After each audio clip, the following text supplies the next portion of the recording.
and finally explore everything that you thought you could never do before. And even when you feel low, you can still go. Even when you feel slow, you can still go. Even when there's no hope, you can still go. I never answer to no, man, I still go.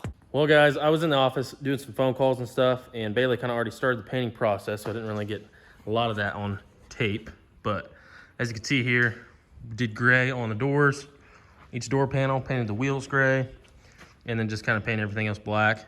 We obviously didn't put a lot of time into this paint job, guys. It's about $70 to paint it, but here's what she looks like. And we also we're thinking about we have a spare racing seat laying around. We're gonna put a racing seat on it, going back together, as opposed to the one that was on there. So that should look kind of cool. Did the gray at the bottom, which at this point looks kind of stupid. Who knows, maybe we'll just go ahead and spray that black real quick. Yeah, let's probably just go ahead and do that actually. And then just kind of go through and touch it up. Horn does work. Didn't really paint much of the mast, just kind of touched it up. We're gonna probably touch the forks up too. Like I said, not really putting a lot of time in this, guys. Just gonna get scratched up and used, but we did just want to we probably should have just painted it all black. Black it out. That's probably what we should have done, but we'll see what the doors look like. Maybe we'll go ahead and paint the wheels black and then just leave the doors gray. I do like the gray on the doors, but. And we did get the spark plugs put in it. Bailey went ahead and changed all 4 spark plugs. So it does run a lot better now. That was, we believe, 90% of the issue. It had one that was like, it would work and then it wouldn't. We thought it was the wires, but put plugs in it. Yeah, heck, it'll probably start right now, honestly.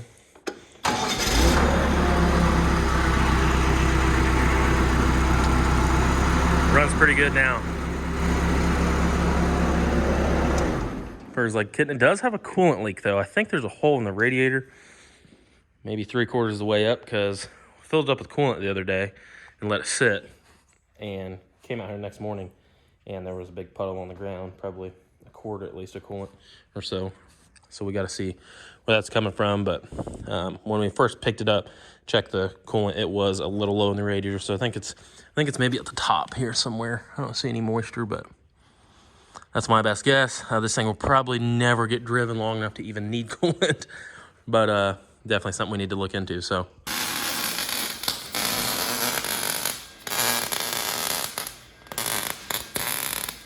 Do we have a little treat for you? Had to hook the gooseneck up to Bailey's truck and go rescue a 6.7 Power Stroke that is a very lucky truck and very fortunate.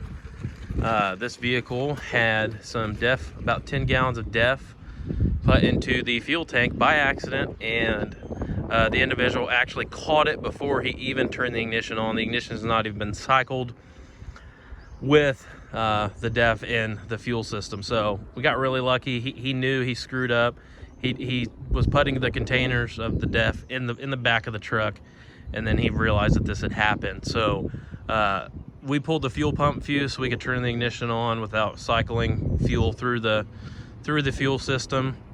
Got it loaded on the gooseneck, and first thing tomorrow we're going to get this truck on the lift, remove the fuel tank, drain it, flush it out. We'll pressure wash it out really good, get it good and clean, remove any DEF that's in there, and replenish it with fresh fuel, fresh set of fuel filters. We'll blow the lines out just to be safe and get this guy back on the road.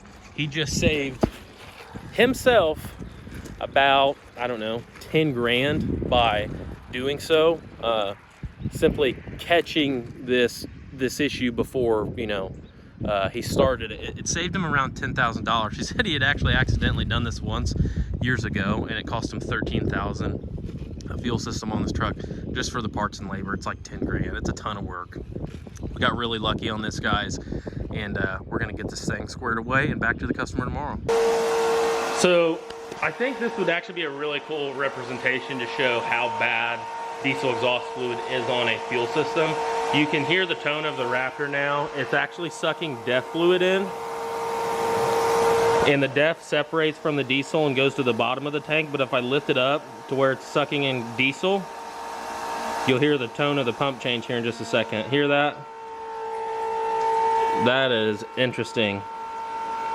And then we'll drop it back down into the DEF. This stuff is like syrup in there. It gets louder. Science. All right guys, had to go to lunch and take care of some other stuff, and we're back now. Bailey's finishing up a coolant leak on this van. As you guys can see, we got our lift taken down. I promise you guys I'm gonna show you the plans we have soon, but so if you notice that in the background, we did take our bigger lift down and move it yesterday. But yeah, we got the tank completely cleaned out. I don't know how well you guys can see in here, but it is bone dry. Got all that nasty contaminated fuel out of there. We're just wiping down, basically brake cleaning the inside of the tank, wiping it all down, trying to put this rag on every surface of it, literally getting every little nook and cranny that's in there where that DEF could have crystallized and you know, stuck to the side of the tank and whatnot. So we got all that pretty much taken care of. We're gonna put some fresh fuel in this thing, put the sending unit back in it, and we'll actually just go ahead and stick it back up in the truck. So we will clean the sending unit out real quick.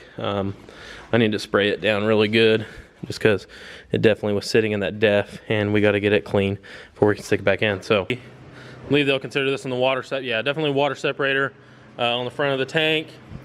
Got it off. Got a new Motorcraft filter over here with a fresh O-ring. Clean this housing out real good.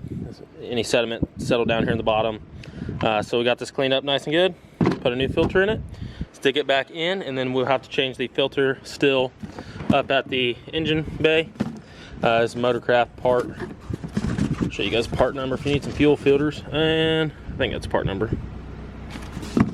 There we go. Even though the fuel was not, oh, I'm spilling fuel everywhere. Even though the fuel didn't make it up to this filter, we're gonna go ahead and change it just as a precautionary measure. So get that swapped out. All right guys, fresh fuel, fresh everything. See if this thing will start up.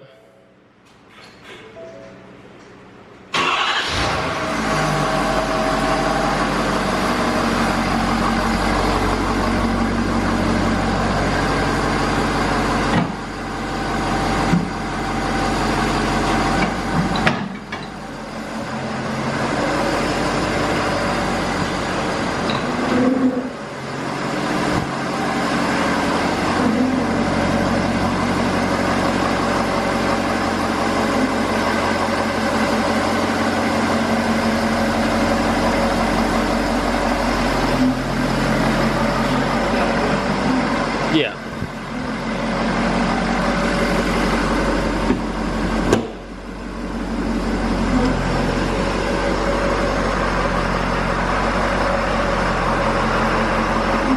You can keep going back that way.